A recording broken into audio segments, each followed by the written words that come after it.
Hello guys, welcome back to part 2 of Power Quality Studies and Harmonic Analysis in PowerFactory software. If you didn't see part 1 of this video, be sure to go check that out. Let us start from creating a waveform plot. The purpose of using a waveform plot is to represent the magnitude and phase angle of voltage and currents at harmonic frequencies. By using this diagram, a variable like voltage or current that is defined in a harmonic source, such as a power electronic device or load, can easily be shown as a time-dependent variable.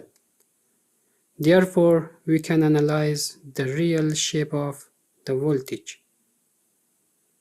To create a waveform plot, firstly, we should define some results. The results, which are related to harmonic load flow, can be obtained by clicking on Edit Result Variable icon. By clicking on New Object, we can define a new variable. Or you can right-click on this element. From Define, click on Results for harmonic load flow. Now you can see the element, then double-click it.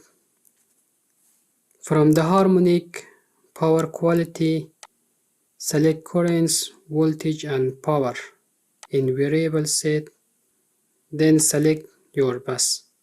From the available variables, select the magnitude and angle of current flowing through bus 1.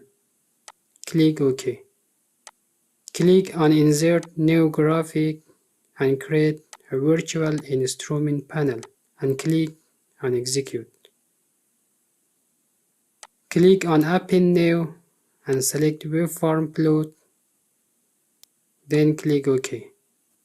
Now a waveform plot is created, and double-click it and select the element which is related to the result variable as we created already. That is cable 2-1. Select the magnitude of variable. The angle related to the magnitude will be automatically created. If it is not created, you can select it from the list. Click OK. Take the harmonic load flow. Because we created the result after the harmonic load flow. Scale it from here. Now you can see the time waveforms of the current as distortion.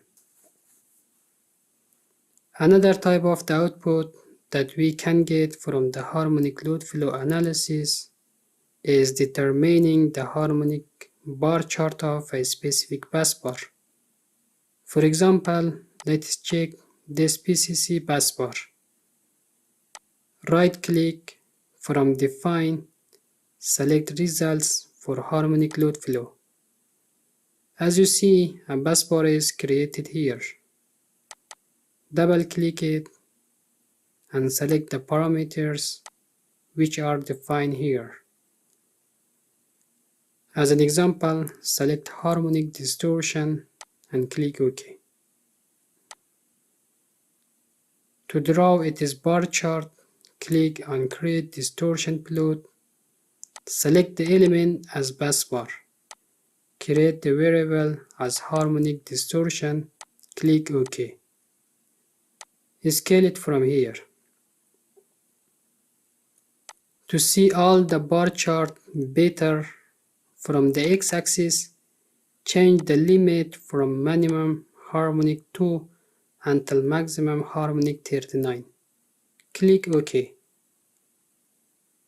And scale again the y-axis. Now we can see all bar chart better. You can also use the label to see the exact rate of harmonic distortion.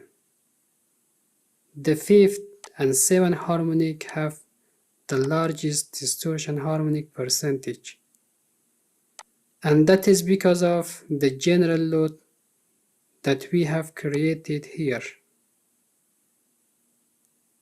Let's take a comparison of our network system with general load and without the general load to see how the harmonic distortion will be changed.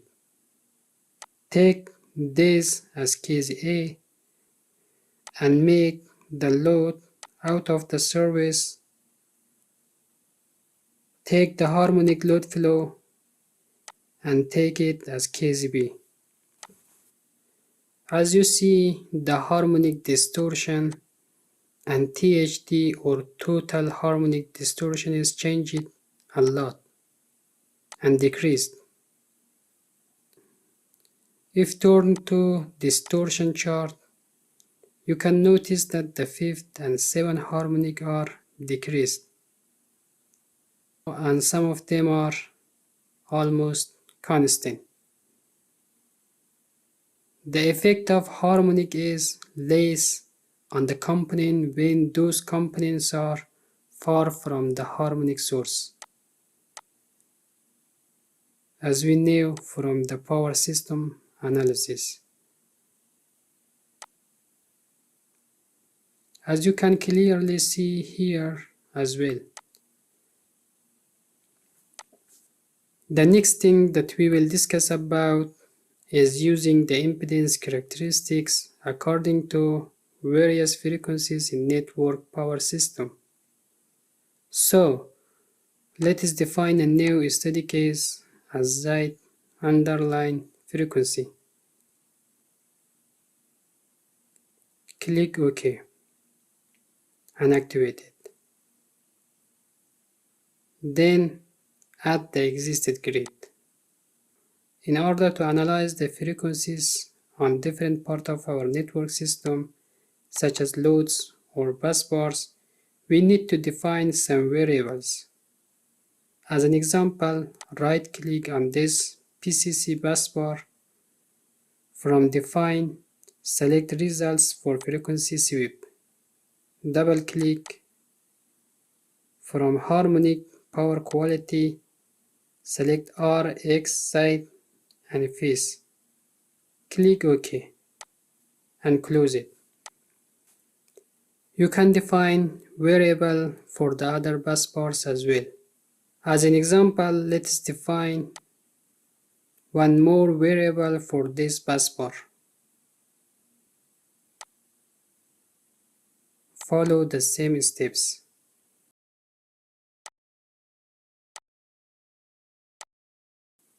Now click on Calculate Impedance Frequency and assume start frequency 50 to 2500 at step size of 0.1. No need to bring any other change. Execute it. In order to draw the diagram of impedance according to frequency for this bus bar, firstly create a virtual instrument panel and name it as bus underline Z versus frequency. Click OK. Click on Append New and select Bar Diagram. Click OK. Now determine the variation, double click it, and from the result file select frequency sweep. Then create element. And for the variable select the impedance Z. In X-axis put scale on page and click on used axis and change the X-axis variable into frequency or harmonic order as you wish. In advanced put presentation on curves. Click OK and scale it.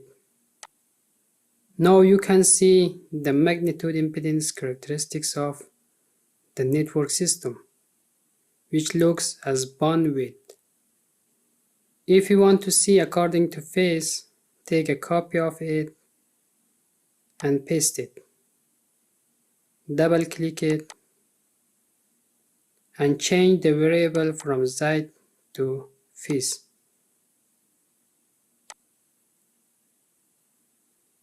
Now you see the plot of both magnitude and phase. Let's plot the impedance of another busbar and compare it with this characteristic. Double click it, create append rows,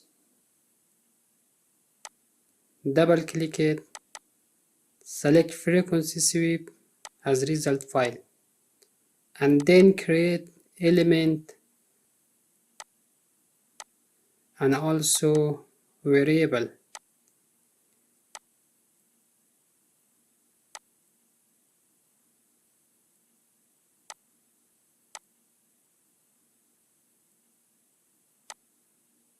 Create phase diagram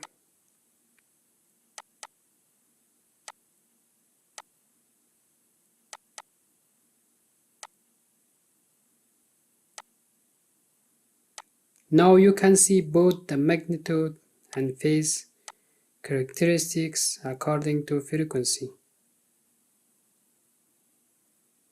That is all for this tutorial. For further information about power quality and harmonic analysis, please subscribe our channel to see our next video.